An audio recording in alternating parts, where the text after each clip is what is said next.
خوف یہ بنیادی چیز ہے، یہ بنیادی چیز ہے، اور یہ اگر بنیاد ہے تو ہر عمل میں آپ کے تقوی حاصل ہو جائے گا۔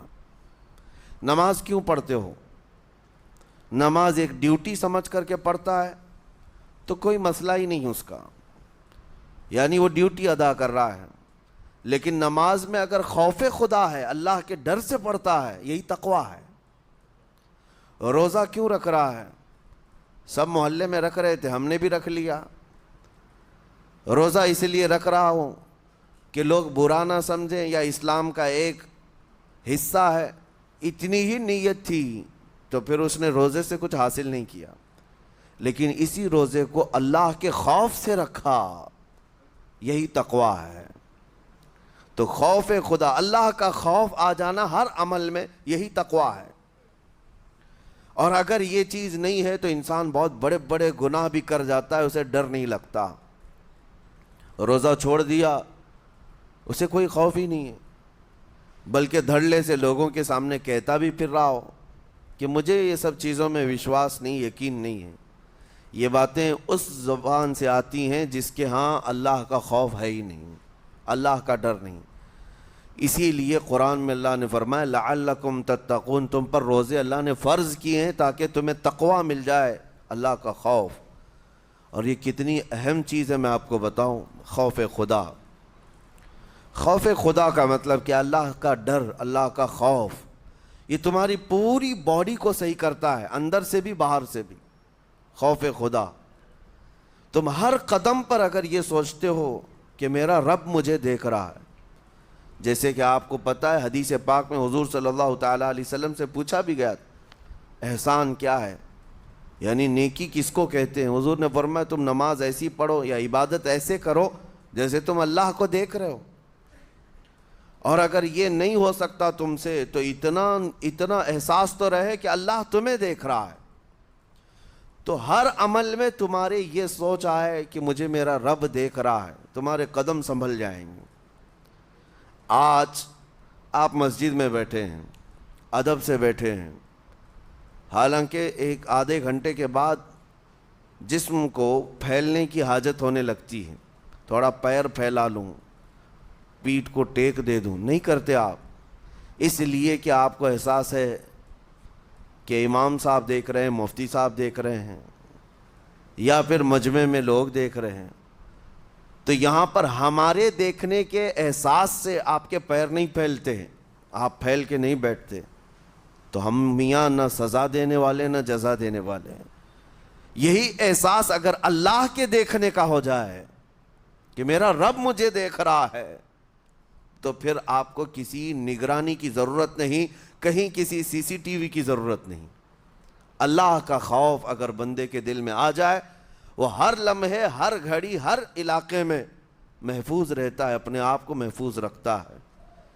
میرے عزیزو، 4 سال کی عمر ہے امام اہل سنت فاضل بریلوی رحمۃ اللہ علیہ، امام محمد رضا خان رحمۃ اللہ علیہ، 4 سال کی عمر میں روزہ رکھ لیا۔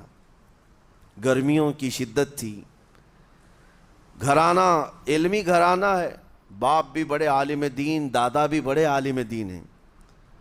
4 سال کی عمر میں روزہ تو رکھ لیا، اور جب تھوڑی دوپہر ڈھل گئی، اچھوں کی حالت دھوپ کے دنوں میں خراب ہونے لگتی ہے، تو شام ہونے کو قریب تھی کہ ایک کمرے کے اندر دادا محترم نے پوتے کو بند کر دیا، اور کچھ پھل فروٹ ساری چیزیں اندر رکھ کر کے دروازہ باہر سے بند کر لیا۔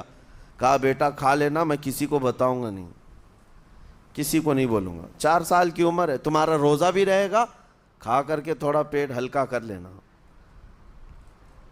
تو یہ دروازہ بند کر کے دادا محترم چلے گئے۔ کافی دیر کے بعد دروازہ کھلا تو وہ پھل فروٹ ویسے کے ویسے ہیں، بچہ ویسے ہی بیٹھا ہوا ہے۔ امام احمد رضا رحمۃ اللہ تعالیٰ علیہ، 4 سال کی عمر کی بات کر رہا ہوں، دادا نے آ کر پوچھا بیٹا کھائے نہیں؟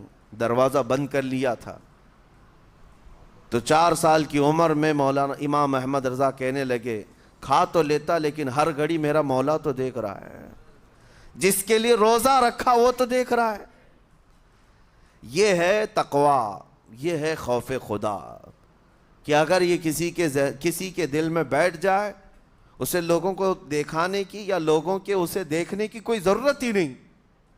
میرے عزیزو، تقوی حاصل کرنے کا یہ اتنا بہترین راستہ ہے، اتنا بہترین راستہ ہے۔ آپ روزہ ہیں، کس کو پتہ ہے؟ میں روزہ ہوں، کس کو پتہ ہے؟ یہ راز ہے میرے اور اللہ کے درمیان۔ آپ روزہ ہیں، یہ راز ہے آپ کے اور اللہ کے درمیان۔ بہت سارے موقع آپ کے پاس ہیں دن بھر میں، فجر سے لے کر عصر تک کئی مرتبہ وضو میں جانا پڑتا ہے، باضابطہ آپ کلی کر رہے ہیں، آدھا نگل جاتے، یا کہیں چھپ کر کے کوئی ہلکی سی چیز چبا لیتے، کس کو خبر ہے؟ اس لیے کہ یہ اندرونی معاملہ ہے، راز ہے۔ آپ کھا رہے ہیں، پی رہے ہیں، یا نہیں کھا رہے ہیں، نہیں پی رہے ہیں، یہ کوئی دوسرا نہیں کہہ سکتا۔ آپ کے اور آپ کے اللہ کے درمیان یہ راز ہے، اور آپ بچے ہوئے ہیں۔ حلق سوکھا ہے شام کے وقت میں، اور پیٹ بھی پیٹ سے لگنے آ جاتی ہے۔ کام کرنے والے جانتے ہیں کہ شام ہوتے ہی روزے کا اثر کس قدر ظاہر ہوتا ہے۔ کام کرنے والوں کو زیادہ اثر پڑتا ہے، اے سی میں سونے والوں کو روزہ کہاں پتہ چلتا ہے۔ لیکن اس وقت بھی وہ نہ پانی کا ایک قطرہ حلق میں ڈالنا چاہتا ہے، نہ کوئی چیز چھپ کر کے چبانا چاہتا ہے۔ مجھے بتاؤ میرے عزیزو، کیوں اپنے آپ پر یہ تکلیف اور اپنے آپ پر یہ زیادتی کر رہے ہو؟ آپ کو اندازہ ہوتا ہے یہ میں زیادتی نہیں کر رہا، نہ ہی اپنے آپ کو تکلیف میں ڈال رہا ہوں، یہ میرے رب کی رضا ہے، میں اسی پر قائم ہوں۔ اسی لیے فرمایا گیا کہ جب افطاری کا دسترخوان بچھتا ہے اور پہلے ہی آ کر کے لوگ بیٹھتے ہیں، اور یہ سنت بھی ہے، ایسے نہیں کہ بھاگتے بھاگتے آپ آئے، وقت ہوا، کھجور لیے اور کھا گئے۔ افطاری کے وقت سے تھوڑی دیر پہلے بیٹھ جاؤ، تمہارے دسترخوان پر نعمتیں رکھی ہوئی ہیں، پھل بھی ہیں، میوہ جات بھی ہیں، کچھ کھانے پینے کی چیزیں بھی ہیں، ٹھنڈا شربت بھی ہے، دیکھتے ہوئے بیٹھے ہیں آپ، لیکن ہاتھ نہیں لگاتے ہیں۔